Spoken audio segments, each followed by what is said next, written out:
In my first year of publishing, I managed to generate over $19,000 worth of royalties by publishing KDP low and no content books.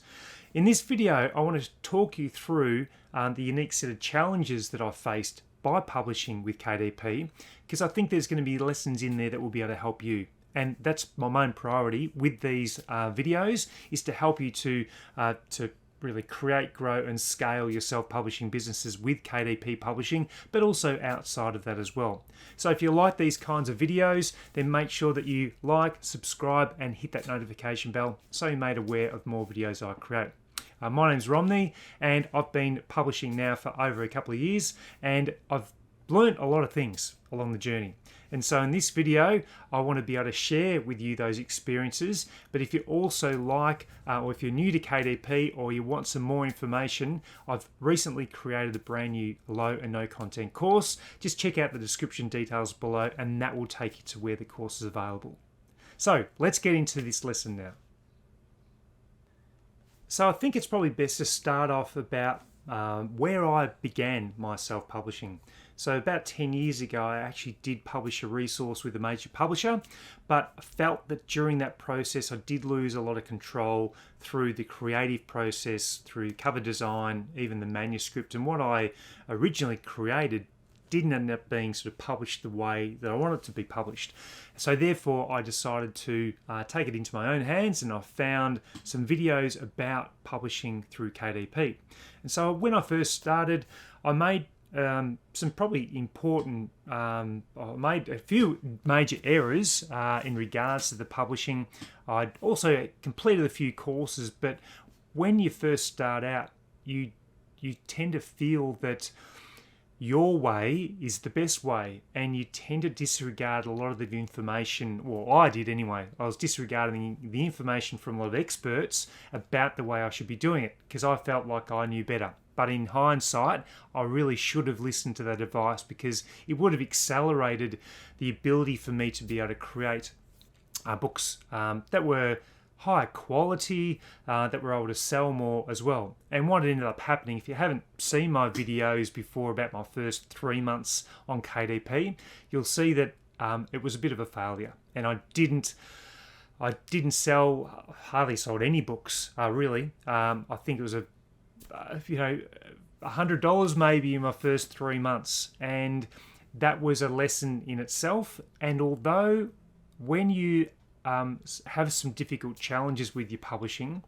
know that you're not alone. You know, we all go through a lot of challenges together, and I still go through challenges when I'm publishing as well. Even though my publishing is going really well, it's still these unique challenges that you have. There's things that come up that surprise you, and there's months where you think you're going to be selling a lot more books than you actually do. And I remember that feeling that I was getting when I first started, and I put so much energy and effort into creating books, and I just wasn't getting the sales on the other end. And it was the time investment that I was making as well. I probably could have been doing other things that might have been generating more money, but the hardest thing was to sort of see that long-term element of KDP publishing, because you need to consider each book as a digital asset, really. It's sort of like a house where you build it, you create it, and it can sit there and continue to create a passive income stream for you during that, the first 3 months, 6 months, 5 years, 10 years time.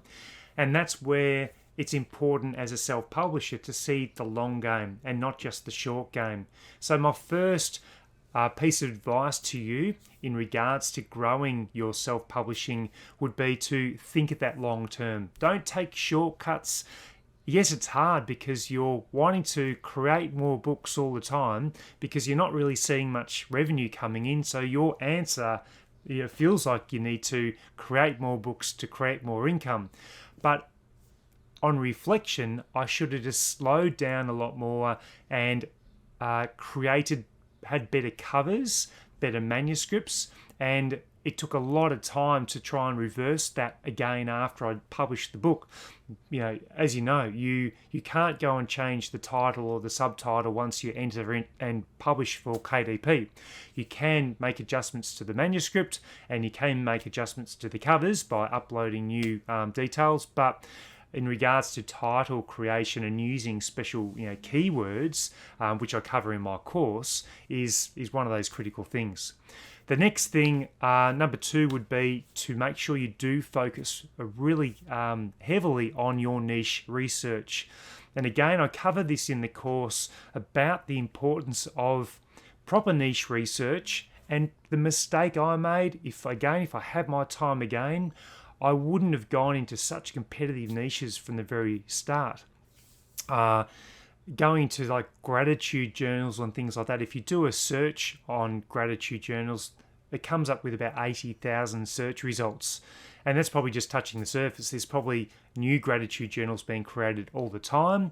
And unless you were able to have an amazing cover, spend a fair bit on Amazon advertising, and have a really, really successful launch strategy to get that book in front of the customers, then you'd find it really hard. So the niche research is probably one of the key elements when you're first starting. And yes, it can be frustrating. You think that the niches are all saturated, but there's new niches coming out all the time. And there's elements of niche research where you need to look and identify what areas have the high need and low competition, and it may seem like a big challenge to try and find those, but remember, there might be a lot of books in particular niches, but they may not necessarily have a lot that are selling well. So yes, you can have a significant number of search results as well, but if you can find a unique strategy or a unique way of creating your book, then it is going to stand out. And I was, I've never been one of those people that's done 10 books a day. I normally focus. My whole book catalogue comprises of around about 350 books, but that's over 2 years. Some people have got thousands of books in their portfolio, but what I made a conscious decision of doing was slowing down my creation process so I could really focus on those key elements, being the niche research, getting that right, then the cover design, getting that absolutely right and getting feedback about what that looked like, and not creating 15 books based on a very similar book niche, just trying to see whether one cover stuck better than another one. It is a mistake that I probably made earlier on, where I had a series or I made about 10 books that were kind of similar, but I don't ever want you to fall into that trap of creating a very similar book just with a slightly different cover to see what sticks, pretty much. You need to be unique with your covers, and you don't want to spam the system and spam KDP. You just want to, that could damage your brand as well. If people see a similar book with 15 different covers with a very, very similar manuscript, then you've got to be very careful with that. The other thing that I felt that I wasn't doing so was book descriptions as well. I rushed them. I made spelling errors, occasionally. And when you do that, the first the perception by a customer is, well, if they're making an error on their description, then what's their manuscript going to be like? And if the customer's clicking on your cover, that's fantastic. It means they're interested. Looks like you've got the right cover that's going to capture their interest, but the description is what will get you that sale, because that description needs to pretty much solve a problem or solve an issue for a person. Are they looking for a gift? Yes, that description tells me that this gift's the one that I need to buy for a family member or a friend, for example, or a colleague at work. The next thing would be that, are you solving a particular issue or problem that will will help that person grow or help that person to get something that they don't have currently, and that's purchasing a book.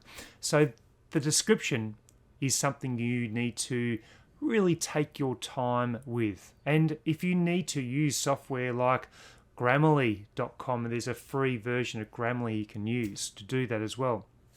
I also probably one of the things I did do right from the beginning was that I did purchase software that helped me with the book creation side of things.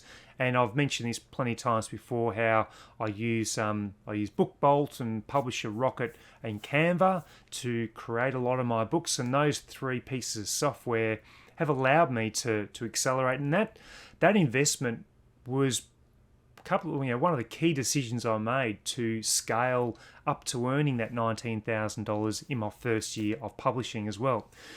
So that was an important element. Now, if I was to start again from the scratch, what would I do differently? Well, I think one of the key things is I'd slow down. I would ensure that I do that proper niche research. I'd also work harder at my marketing. I felt that I thought originally that when I created the book, I could put it onto Amazon, and then Amazon would do all the magic work and it would just start to sell. And that may happen. You might get the organic sales start to happen with a few books, but with so many books, you really need to focus on that marketing. And so a key decision I made was about learning the Amazon advertising. And I started with I started with an aggressive budget to begin with, and it was a big error because I was spending more money at the very front end before my book sort of really started to sell and before I knew much about the publishing. So I would always advise, start slowly with your Amazon advertising, get used to how the Amazon advertising works and how to create your ads and how to optimize the ads. And I've created videos about that, both on YouTube, but also in my course about how to do that properly. And one of the other things is that when you're launching your book, you need to continue to keep your foot to the floor. Meaning, don't just stop there. The creation process is one element, the launch process is another element, but the maintenance of your marketing is another element. And that's where I feel that some people don't quite get it right. They feel that once they've launched the book, they can walk away from it. But I learned that when I launched a book, if I continue to focus on the book for a couple of months, then that book would rank better with the keywords, with the sales, and therefore the algorithm of Amazon would start to like it, and it would start to go up the rankings, and with some of my books they would be appearing page 1, page 2 potentially, and they'd stay there, and they continue to stay there because I did that initial hard work at the very, very beginning. Whereas some people feel like the hardest work is the book creation upload process. Well, that's only half the story. You need to continue to work on that as well. So there are a couple of, a few things that I felt that I've done well to generate that $19,000 in my first year of publishing. And particularly as I started going towards quarter 4. Quarter 4 was an interesting one because I felt that there was a lot of acceleration in my book sales. And what I did was I started to slow down with the book creation process, but I accelerated the marketing element of it because I thought, well, there's no point putting more books out there leading up to quarter 4 because by the time they get uploaded to Amazon, I have an opportunity to advertise those books. The algorithm picks up the keywords and they start to sort of go up towards page 1. Then that might be too late. So I stopped my the publishing of books near the end of middle of October, pretty much, of 2020, and I just focused on the marketing element of things. And people might be saying, well, I don't have a budget to market. Well, the important thing is that when you do you create your books, you need to allocate just a little bit of money or time and effort towards the marketing of your books, because I'd hate to see that you're creating these fantastic books, but the customers are never actually seeing them. And that's one of those key areas that you need to focus on, is getting the eyeballs on your books so they actually can do that as well. So make sure that you continue to watch those other videos I've created about Amazon advertising, features like the look inside feature as well, because you can open that up and that actually helps in regards to customers being able to look more about, see more about your book. Is it something that's going to be, helping their problem? And by seeing more inside it, that really helps too. But so there are just a few things that I've learned along the journey of my first year of publishing. I want to make sure that I encourage you, because it's an amazing journey. You've just got to keep on pushing on. It has its big challenges because you feel like that you're not getting anywhere. You're not getting the sales. You're seeing other people that are making thousands of dollars and you're not. But remember, we're all on our unique journey. And yes, get encouragement from what others are achieving, but don't feel that your journey is going to be exactly the same. We're all unique. I had challenges last year where I almost felt like just giving it all in. I'd worked so hard, wasn't getting many book sales, and then, my sales started to really take off. So that's something where you need to, focus your energy on in growing, and the long-term element of publishing with KDP as well. So if you like this video, please give me the thumbs up, subscribe and hit that notification bell. But also remember to check out my low and no content publishing course as well, because I think there'll be some amazing things that you'll be able to learn in those videos that will really help you to scale your self-publishing business. So until the next video, look forward to seeing you then.